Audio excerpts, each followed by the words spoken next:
Welcome to SEOconspiracy.com. And I am pleased today to welcome The Cleaner. She's the one famous for saving any website from any situation, any penalty of a penalty of a penalty, or any technical disaster. She's also one of the most sought after keynote speaker and writer. She wrote over 120 articles for all the major SEO websites. And she's been in the game for around the same time than me, so around 20 years. And she's from Las Vegas, USA. Please welcome Christine Schlesinger. Hello. Bonjour, Christine. Bonjour. Wait, and quick correction. I do regular speaking. I don't do a lot of keynotes. But. Well, you do more. If you wrote as many articles as you did, it's like you are a speaker. And I do speak a lot. I just don't keynote speak. So, exactly. Yeah. I don't even know what does that mean, keynote, compared to regular speaking. What's the difference? Keynote's the one that's like in the afternoon or the early morning that has the whole conference that they talk to you for like an hour. Okay, got it. Yeah. Got it. So you've been around for quite a while, and you are mostly specialized in technical SEO, but you are one of these rare breed of SEOs who knows also the rest. You know about link building, you know about content, you know about Black Hat SEO, which gives you some superpowers because it's pretty rare. I do all of them too. I just tend to focus on the technical just because I have a background in front-end development. So it's pretty easy for me to understand what Google's looking at. Not always, but most of the time. And like you told before in the podcast, you have this special brain that's able to solve puzzles. So is it like in the Matrix? You see everything in code? I do. It just appears to me. No. No, I don't know if it's a good or bad thing, but I have a brain where if I don't know how everything works, I have to find it. So I would go down rabbit holes and solve puzzles, which makes it really good for an auditor, technical auditor, because when you see an anomaly, you want to know why it's there, and so then you follow it until you figure out the answer. But today you are taking us down another type of rabbit hole because you had to turn in somebody to the FBI. I did do that. So tell us what happened. I have a feeling he was already on their radar, so I don't know that I had the great plan there. But, yeah, we have to stay vague. Yeah, and stay vague is true. I had a company I was working for as a consultant that did online reputation management. And so they had a client that was being harassed by somebody. And so the boss asked me if I could go and figure out what was going on and how to fix it. And so I went and I spent the evening at a Panera, which is like a cafe here, and started going to the rabbit hole, finding out this guy didn't just have harassing this one client, he was harassing about 35,000 other sites that I could find. And what he'd do is buy up the extra domain names. So most small businesses don't buy up all their domain names. And he would put a big red banner at the top of the page and say that, they were a scammer. And so these were doctors and lawyers and people whose reputation really matters. And so I realized that this was a big scam because what I found out he did when researched court documents and people who had sued him was that he was blackmailing them once the original contact was made. So he'd make the site, he'd contact them and ask them if they needed online reputation management, and then he would go blackmail them into continuing to pay him or he would never take it down. Huh. Which is kind of weird because he's actually a really good SEO. He really got things up there. So he could have made more money just doing that instead of trying to do this illegal thing, because he could have done it with affiliates and made millions, right? Uh-huh. But instead he did this. So I spent the whole night tracing name servers because it was a guy, but he had the woman's name, his girlfriend, on a lot of the name servers. And then I figured this kind of guy isn't going to let all the name server control left to the woman. Got it. So I went and followed it to and found the original name server with his name on it. I used the domain tools, which were fantastic, and so I gathered all that data together and screenshots of a bunch of the sites and the court documents and all the research about them that I found. And I was taking it to work at about 6 in the morning, and I go, you know what, or maybe 7 in the morning. I was like, this seems like it's a little out of my league because some of the stuff that I read linked him to mafia groups, and I'm like, might not be what I want to be associated with. And so I took it and I left it at the FBI store. So he did eventually. He eventually killed himself in jail, but I didn't have anything to do with that. But he was a renowned, scammer, and even some famous SEOs had gone to court with him. Oh, really? Wow. Yeah. So I was surprised when I looked at the court document, and it's like, oh, I know that person, and they were in court with him. So, so the ironic thing was, I took it back to the person who asked me to do this, and he fired me a week later. Didn't pay me a whole That's bunch nice. of money. And then so I did a background check on him and found he had been in prison twice and started the online reputation management agency to hide his online Just to reputation. clean him. Well, Yeah, so there was a whole another story there, but I can't get into any of that. He did go to prison though, nothing to do with me. He just was already under federal surveillance and wound up serving 3 years or 4 years of prison. like we always say, karma is a bitch, huh? Yeah, and I think pretty sure he deserved it. That's what I always say about negative SEO. I know how to do it because I participated in so many SEO contests where negative SEO is definitely the way to go in this kind of game. But I'd never do it. I never advise anybody to it because you have to buy so many good karma points, positive ones to counterbalance the bad you're doing. That yeah, I'm a full believer in that. And I like you. I learned Black Hat by going to by learning from really good Black Hat SEOs, but that led me into DEF CON, which is the hacker conference here in Vegas, and learning about all the things that can be done to a website that can harm it in the SEO process. So I think I find a lot more negative SEO than like John Mueller would agree exists. But it's I just saw something about Google Analytics. They're able to manipulate the was it like content security something privacy? So security. CSP? Yeah, the CSP.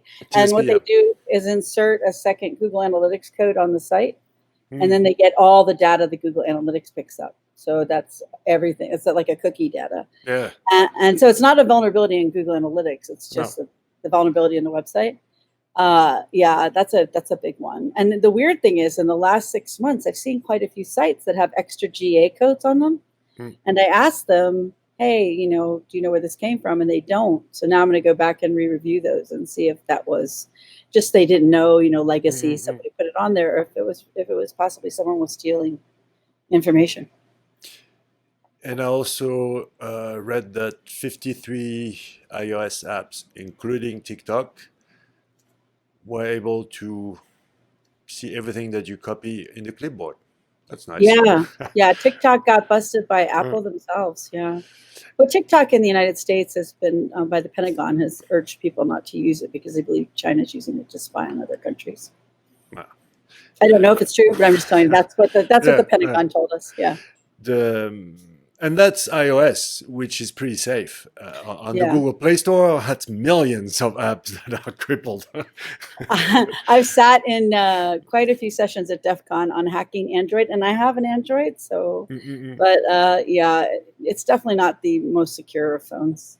I don't know if they ever fixed it, but they, a couple of years ago, sat in a talk where they have their security certificates. They only check the first and the last one. So Apple checks all of them, all the way through the process. But Android was only checking the first and the last. So somebody could get something into your phone and add a certificate that the phone would interpret as legitimate and was not. So, yeah. So as far as security goes, well, let's go back to SEO and websites. Do you think it's part of the mission to to detect any flaw, any vulnerability. I can't say that word. Vulnerability, flaw. Okay, That's okay. I still have trouble with cinnamon. Cinnamon. cinnamon. Cinnamon. Aluminum. Because I don't have it in my audit to do a safety check of if I see something. Yeah, you see some weird keywords coming up in the search console. Of you do a site colon and you see some weird pages appearing. And I know you uncovered some Trojan or something like that, some viruses, and they were in the site decades ago, right? There was an Trojans. I don't remember uncovering a Trojan. there I've was uncovered like something. man in the middle attacks and stuff like that on different sites. But I used to use Detectify, which is really good, inexpensive like online software. That as long as you have access to the site, it will test it for all the main what they call the 10 OWASPs, 10, 10 protocols. But a SiteBulb has now a section on security. Oh, Now, do you? yeah, now SiteBulb will list most things as blue, which means just an insight, but that doesn't mean they're not important. So, like, one of the most important vulnerabilities is the XSS vulnerability, which was actually invented by somebody back in the day that actually is related to the community, which is kind of funny. And he talks about it on his public profiles, but I don't want to call it out here. But that's one of the easiest ways for them to get into your website. So there's all sorts of things that can be done with those vulnerability layers. So SiteBulb's awesome because SiteBulb will give them to you. And if you need something more in depth, Detectify is like $60 to run a full site audit. XSS is also the easiest way to build backlinks. But Aha. people, it's illegal. It's Yeah, don't do it. It's hacking into sites. okay. I will just say I'll just say one because I don't think it's possible anymore, and Flash is gone anyway. But if you crafted the URL, okay, special little thing in the URL, you were able to change the button, okay, of a banner, any Flash banner. So you click, and instead of going to the proper website, it would be going to your website. Next, you would index that URL, and you get a backlink. And you could get the backlink from the White House, from CNN, from Nice. anybody who was using Flash. That was probably the only time. No, maybe I did it a couple of times, but that was the only time that I used the XSS vulnerability. But now I'm a father, I'm a husband, and I'm not young anymore. So none of those. If you are 14 years old, if you live at your parents' house, maybe that's a good experience for you to see someone with a badge and a gun coming into the house. You will learn your lesson. But yeah, It's just true. Everyone I know who plays in the dark arts, and I don't just mean SEO, have all had a knock at the door at some point in their young life. Hey, we need to talk to you. because you're like, okay, it's harmless. I'm not destroying anything. I'm not doing, I'm not. Even if you get into the server and you put in a page, a lot of forum web had weaknesses all over the place. I remember PHPBB, for example. So you're like, okay, I get into the server, I put in a page with all my links, and I get out. I don't destroy anything. Still, it's hacking. It's Yeah, it's bad. It's bad. If you get caught, you could get in a lot of trouble. Oh, sorry. Go ahead. No, go ahead. As I say, one of the most ingenious things, though, I heard at DEF CON for similar kind of hacking is ad networks are like one of your biggest security vulnerabilities because now the modern the best ad networks won't let you pull in a text file or a JavaScript file, but the ad networks for a long time will let you pull in any file into the ad, including JavaScript. So they could use it to download malware into your site through CNN or through any. Not saying CNN did it, just using that because they were on top of my head. But major networks, major websites could be attacked without the site ever knowing about it. So this one girl, though, so there's even one step further that she went. when you engaged with the page after she put the JavaScript in, it didn't trigger any warnings from Google and it didn't trigger any warnings from the server because it hadn't done anything yet. So when you engaged with the page, clicked on something she put in the page or scrolled, it would send out a request to Google Translate, and it would translate a word into another language that she had in the script, and that would set the malware off. And I Oh, was like, nice. and you're like, I really want to hate you for that, but I can't because that's so ingenious. So it got around all the security software because there was no way for the security software to detect it. It was a user action that happened that made it happen. And that's one of the best things I learned about going to DEF CON was learning to think that way, to think in the negative and the black hat side, how to look at sites. Mhm. So Let's go back to e-reputation for before we end up this episode. Can you tell us something else about some story that you had, anything you had to clean up that was funny or else? got lots of funny stories. Let's see. There was the site that that had a problem that the higher ups weren't really that concerned about because the search box could just create pages after pages, no matter what you put in there, and it would put that information onto the page and in the URL and description. And it said a really bad thing about a religious figure on 250 of their pages. So I took a screenshot of that and put it in a slide deck. So, so it was like such and such like sex with animals, and, which is on their site, right? Because they had this vulnerability, and he didn't think it was a big deal. But I put that slide into the presentation. Presentation was over the minute the slide was explained, and it became a big priority to get that fixed, which is good because we actually wound up getting a issue with Google later in the year while we were fixing it. So, and then one of my best ones is a loan site had been out of the index for 16 months, not out, but 750 points down. You know, when they used to do the 50 and the 100 and the 150, and so they were 750 points down. And they had come to us, and we told them maybe about 6 to 9 months to fix everything, and then it would take about 9 months to rebuild the site because it was in the loan space. And so they came to us, and they had 2 manual actions, a hidden manual action, a penguin penalty. I think that's everything. So we get the 2 manual actions lifted in like 2 months, and then Google comes back to us, and they're like, "You still have something there." We're like, "There's nothing else there." And this is about the time that you could start looking at alt text in bulk with a like I don't know if it was Screaming Frog, but I think it was Screaming Frog.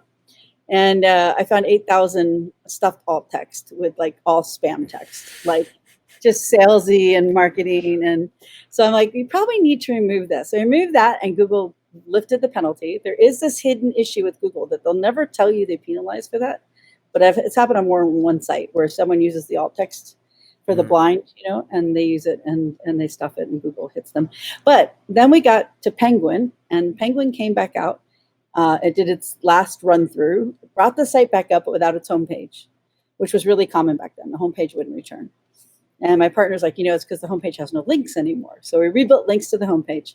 So 6 months from start, we get all the manual actions fixed. We get the penguin penalty removed.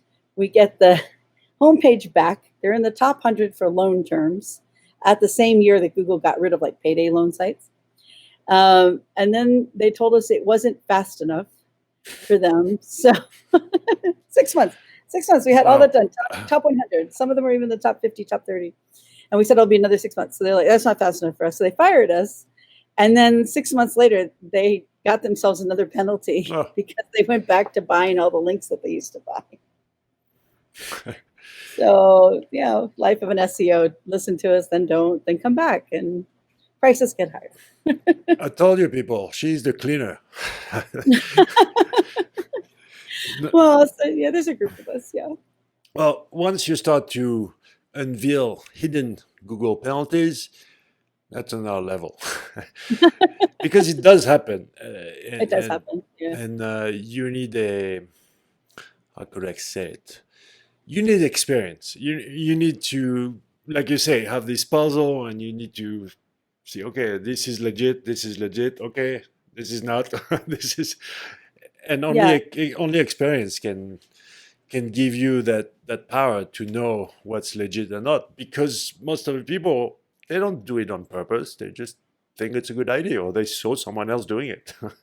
Yeah, and that's the reason that forensic SEOs are a little bit different, technical forensic SEOs, because we know how to look for the anomalies and know how to Mm. look for the things, but also we know what Google values and what it doesn't.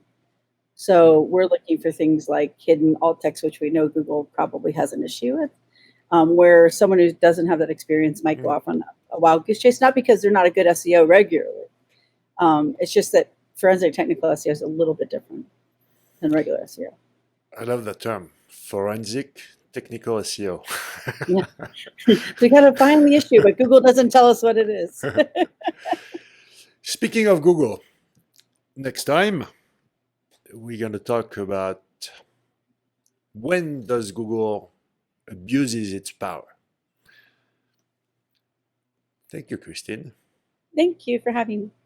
Until next time, thanks for watching.